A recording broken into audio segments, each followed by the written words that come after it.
4월 18일 민중민주당 미국평화원정단 필리버스터 라이브 시작하겠습니다. 오늘은 어제에 이어서 미국 민중사 1권 7장 풀이 자라거나 물이 흐르는 한 232페이지부터 함께 보도록 하겠습니다. 1814년에 잭슨이 크리크족과 맺은 협정은 새롭고 중대한 사태의 시작을 알리는 것이었다. 이 협정은 인디언들에게 토지에 대한 개인 소유권을 부여함으로써 인디언을 서로 분열시키고 토지의 공동 소유제를 파괴했으며 일부는 땅으로 매수하고 나머지는 무시해버렸다. 서구 자본주의의 정신을 특징짓는 경쟁과 묵계를 도입한 것이다.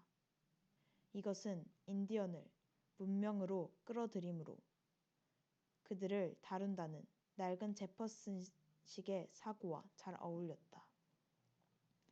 1814년부터 24년까지 남부 인디언들과 체결한 일련의 협정들을 통해 백인들은 엘라베마와 플로리다의 4분의 3, 테네시의 3분의 1, 조지아와 미시시피의 5분의 1, 켄터키와 노스캐롤라이나의 일부 지역 등을 차지하게 됐다.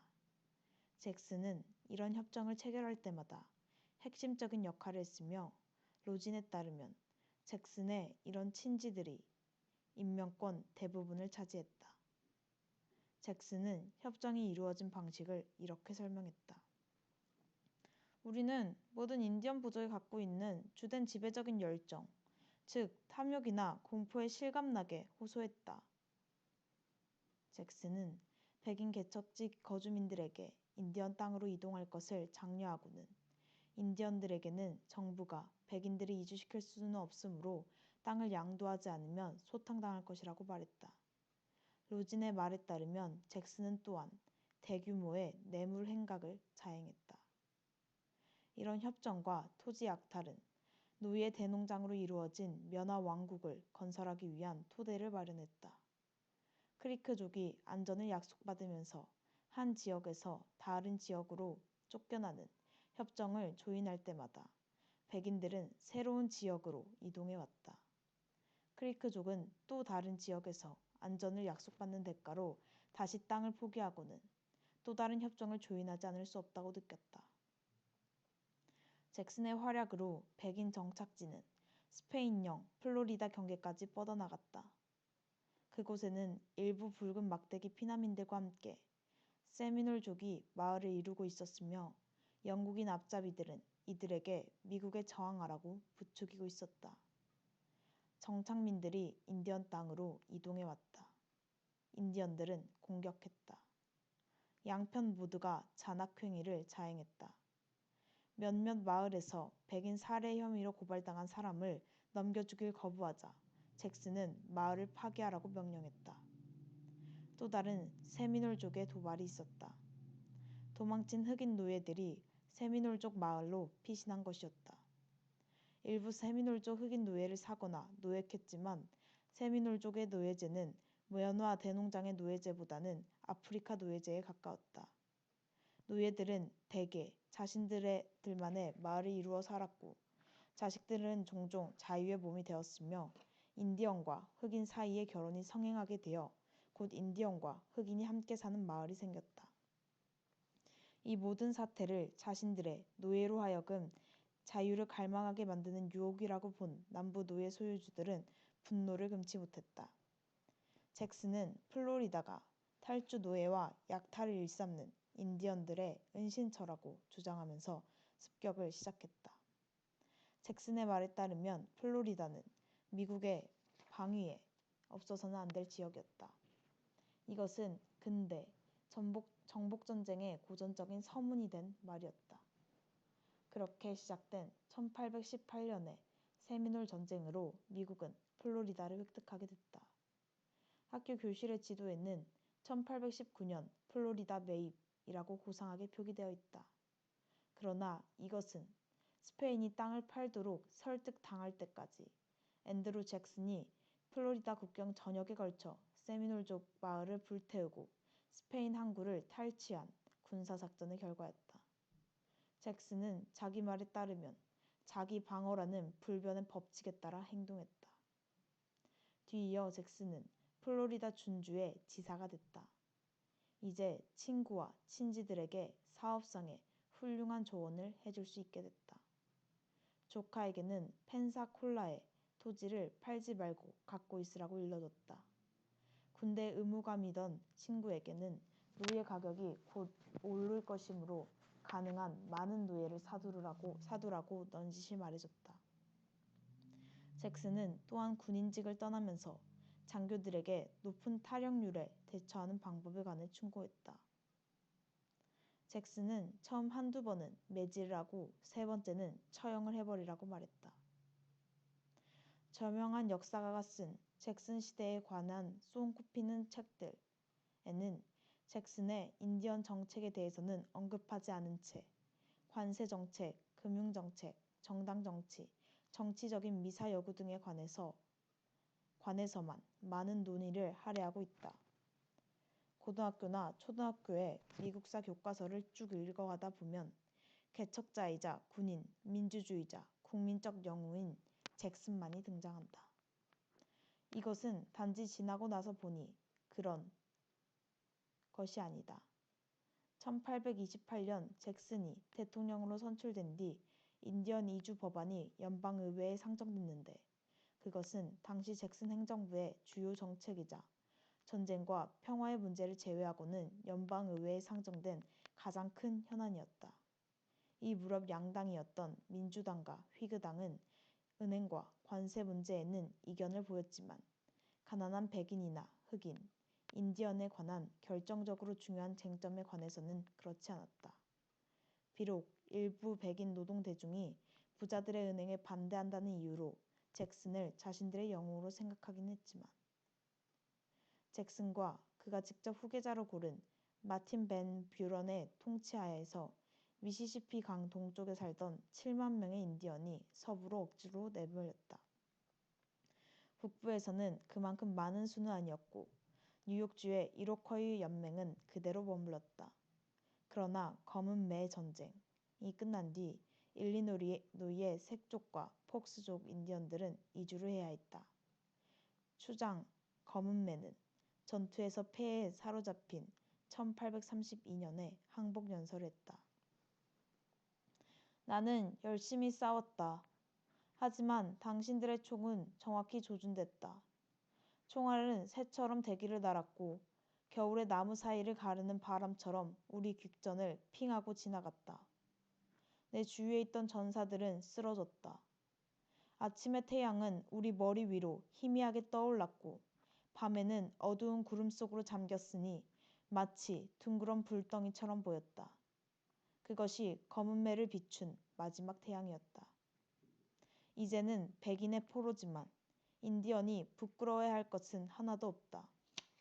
검은 매는 해마다 몰려와서 우리를 속이고 땅을 빼앗은 백인들에 맞서 자기 동포와 아내, 아이들을 위해 싸웠다.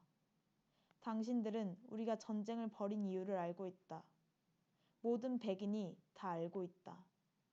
백인들은 부끄러워해야 한다. 인디언은 속일 줄 모른다. 백인들은 인디언을 나쁘게 이야기하고 악의에 찬 눈길을 보낸다.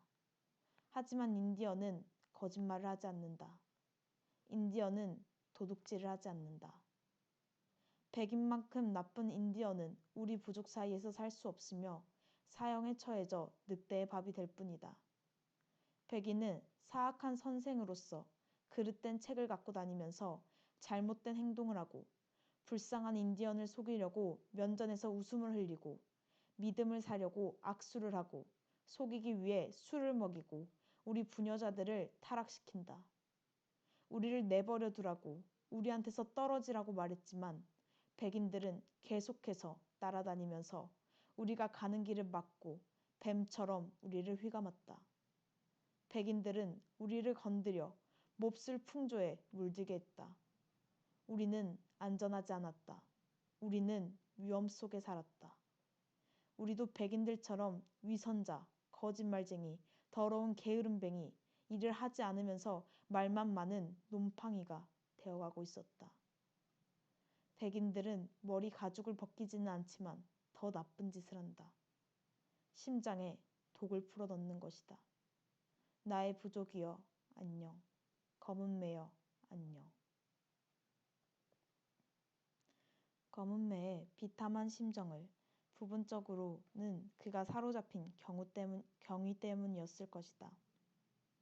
백인 부대에 맞서 최후까지 저항할 만한 충분한 지원을 받지 못한 전사들이 굶주린 채 미시시피 강 건너편까지 추적을 당하게 되자 검은 매는 백기를 들었다. 미국인 지휘관은 후에 이렇게 설명했다. 우리가 접근하자 인디언들이 백기를 축하에 올려 우리를 유인하려 했다. 하지만 그런 미끼에 속아 넘어가기엔 우리는 너무 노련했다. 병사들은 발포했고 전사들뿐만 아니라 여자와 어린아이까지 죽였다. 검은 매는 도망쳤으나 군대에 고용된 수족에게 추격당해 사로잡혔다. 어느 정부 관리는 색족과 폭스족 인디언에게 이렇게 말했다. 우리의 큰아버지는 이제 더 이상 참지 않을 것이다. 그들을 교화시키려고 해보았지만 점점 나빠지기만 했다. 큰아버지는 이 지구상에서 그들을 쓸어버리기로 결심했다. 좋아질 가능성이 없으면 죽여버려야 한다. 전쟁 장관과 미시건 준주지사 및 프랑스 공사를 역임하고 대통령 후보에 올랐던 루이스 캐스는 인디언 이주를 이렇게 설명했다. 점진적인 개선이라는 원칙은 거의 인간 본성으로 타고난 것 같다. 우리 모두는 많은 명예나 권력 또는 우리가 상상하는 백일몽을 실현시킬 수 있는 다른 목표를 얻기 위해 일생 동안 노력하며 이런 노력이 집적되어 사회의 진보를 이룬다. 그러나 우리 야만인들의 체질 속에는 이 가운데 어느 하나도 존재하지 않는다. 캐스는 인디언 문제의 전문가로 자처했다. 그러나 캐스는 리처드 드리넌의 말을 따르면 인디언의 삶에 대한 믿기 어려울 정도의 무지를 거듭해서 보여줬다.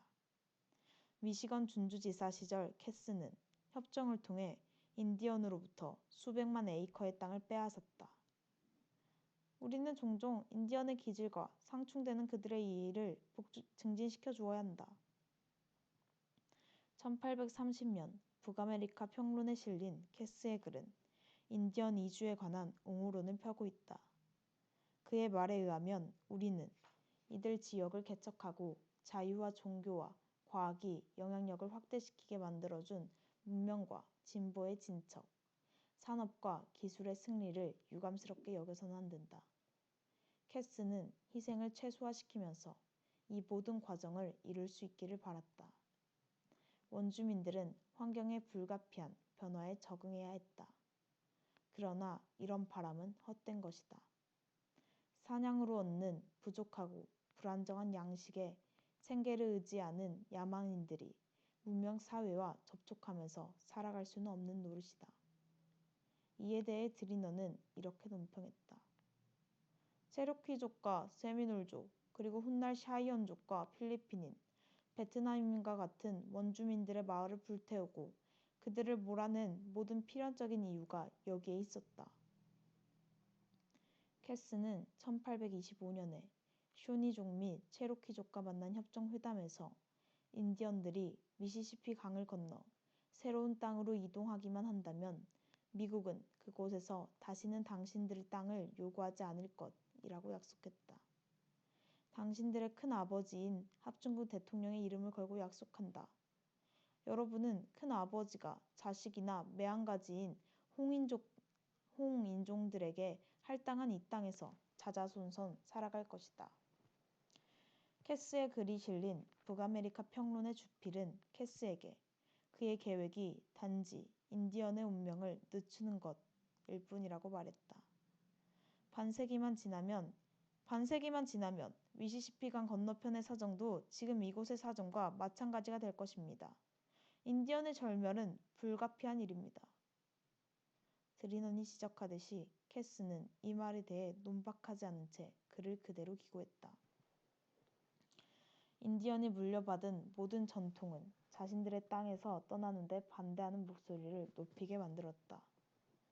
땅을 넘기는 대가로 돈을 제시받은 크리크족은 회의를 연 뒤 이렇게 말했다. 우리는 우리의 선조와 친구들이 묻혀있는 땅을 넘겨주고 돈을 받지는 않을 것이다. 몇 해 전 촉토족의 나이든 추장은 멀로 대통령의 이주에 관한 언급에 답하면서 이렇게 말했다. 아버지의 요청에 응할 수 없어 유감이오.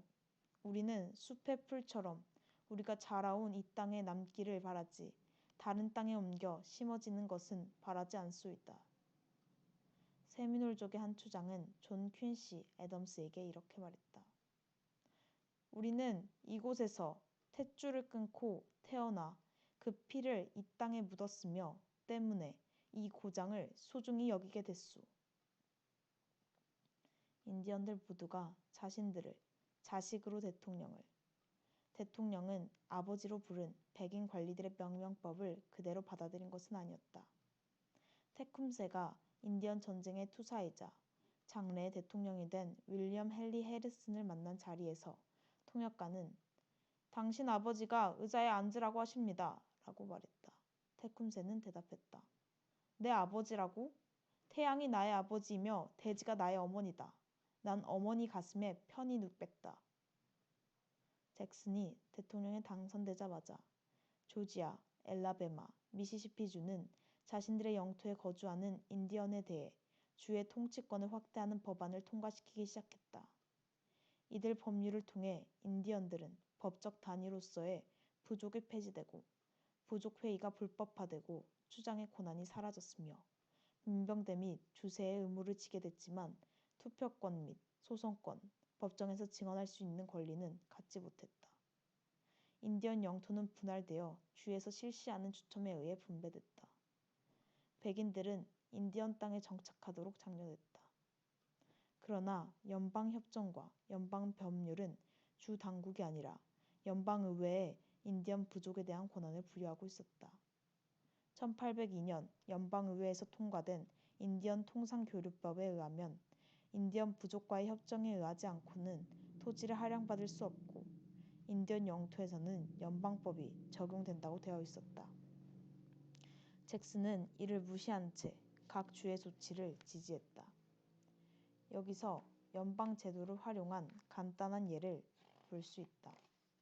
상황에 따라서는 주 정부를 비난할 수도 있었고 또 훨씬 더 교묘하게 설령 인디언에게 동정적이라 하더라도 모든 사람이 머리를 숙여야 하는 신비로운 법률을 비난할 수도 있었다. 전쟁 장관 존 이튼이 엘라베마의 크리크족에게 설명한 것처럼 이렇게 하는 이유는 여러분의 큰아버지 때문이 아니라 큰아버지를 비롯한 모든 국민이 존중해야 하는 이 나라의 법률 때문이다. 이제 적절한 전술이 발견되었다. 인디언들을 강제로 서부로 몰아내지는 않을 것이다. 그러나 만약 계속 머물러 있는 쪽을 택한다면 인디언들은 그들 부족과 개인의 권리를 파괴하고 그들의 땅을 턱없이 탐내는 백인 정착민들의 끊임없는 괴롭힘과 침략을 당하게 만드는 주의 법률을 따라야만 하게 됐다. 하지만 자신들의 땅을 떠나는 경우에는 연방 정부가 재정적 지원을 해주고 미시시피 강 건너편의 땅을 약속해 줄 것이었다.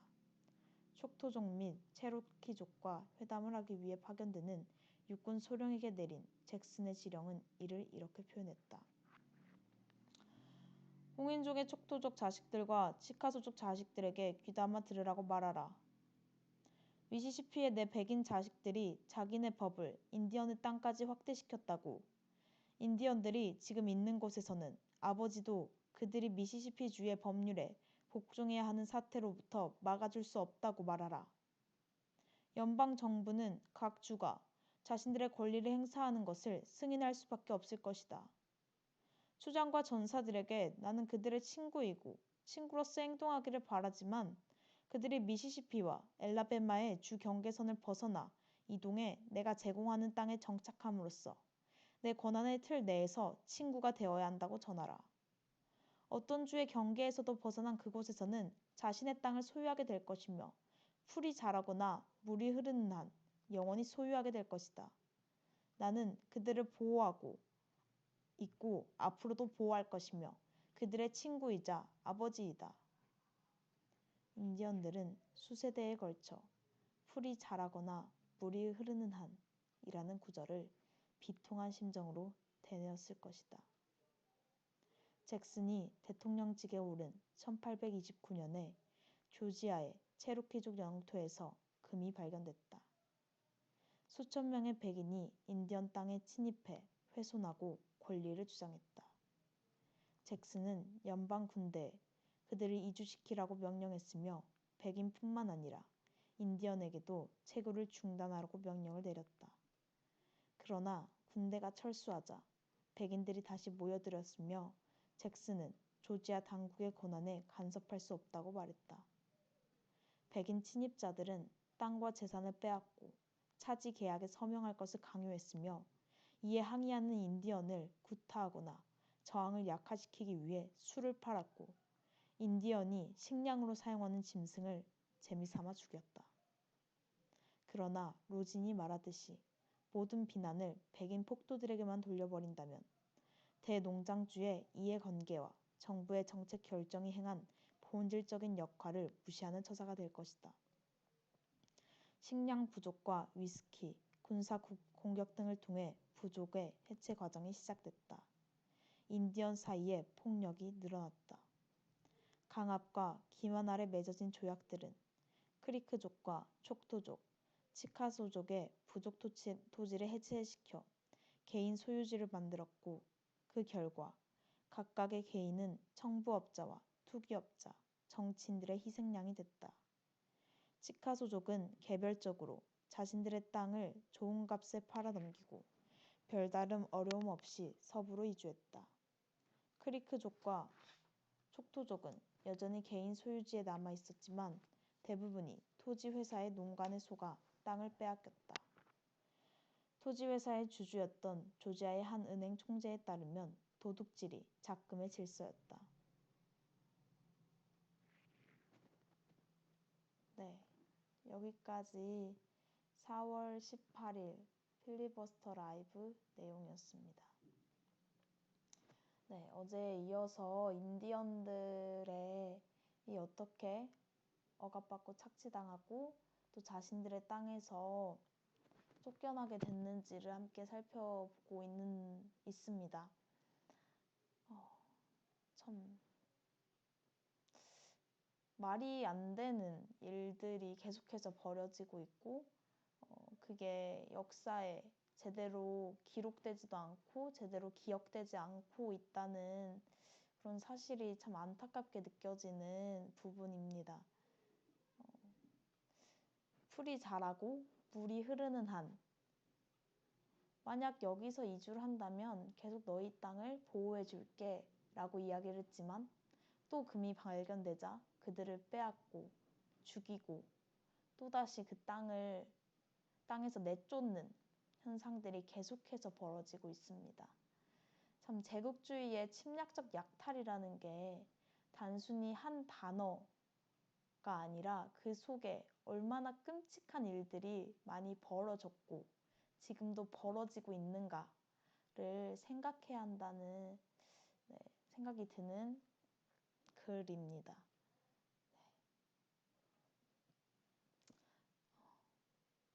인디언의 사례를 계속 함께 살펴보고 있지만 실은 지금 우리 코리아, 남코리아의 상황과 크게 다를 바는 없다고 생각합니다.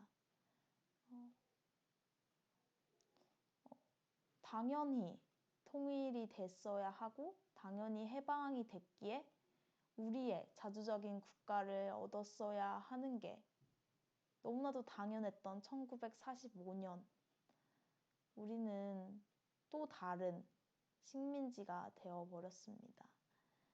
또다시 땅을 빼앗긴 거죠.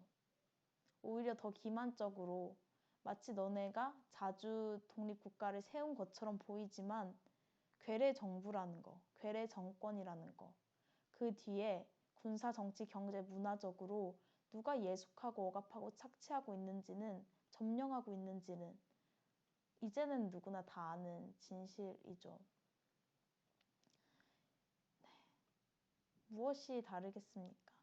제국주의가 존재하는 한, 제국주의의 침략적 약탈이 존재하는 한 민중들은 언제나 빼앗기고 억압당하고 점령당하고 착취받고 예속받고 그렇게 살고 있습니다. 그렇기에 우리가 투쟁을 이어갈 수밖에 없는 이유입니다. 더 이상 이러한 끔찍하고 참혹하고 슬픈 역사가 반복되지 않기 위해서는 제국주의를 몰아내고 민중 중심의 사회를 건설하는 것밖에 우리에게 남아있지 않습니다. 내일도 7장의 내용을 함께 살펴보도록 하겠습니다. 네. 여기까지 4월 18일 민중민주당 미국평화원정단 필리버스터 라이브였습니다.